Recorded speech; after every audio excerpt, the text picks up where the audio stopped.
জীবনে টাকা পয়সা মানুষ অনেক কামায়, আসলে কি জানেন, টাকা পয়সাটা কিছুই না। জীবনে মাঝে মধ্যে নিজের জীবনটার একটু বিনোদন দেওয়ার প্রয়োজন। আসলে অনেকে টাকার চিন্তা করে মায়া করে ঘুরতে আসে না। যখন একটু ফ্রি টাইম পাইবেন অবশ্যই নিজের একটু বিনোদন দেওয়ার চেষ্টা করেন। যেরকম আমি আজকে মানে অনেক সুন্দর একটা ওয়েদার, মানে এই জায়গায় একা একা ঘুরেন, আর যদি কাউরে সাথে নিয়ে আসেন তাও ঘুরতে পারেন।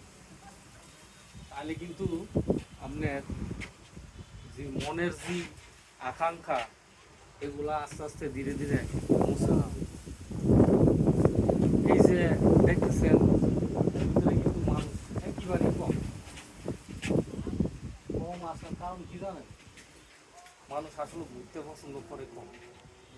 এক জায়গায় ঘরবন্দি থাকতে এমন মানুষ বেশি পছন্দ করে। আসলে ঘরবন্দি জীবনটা কিন্তু জীবন না, জীবনে অনেক জায়গায় ঘোরা উচিত, বহু জায়গায়। আর মন যেখানে যাবে ঠিক সেখানে আমাদের ঘুরতে হবে। ঘোরাঘুরির আমাদের খুবই প্রয়োজন।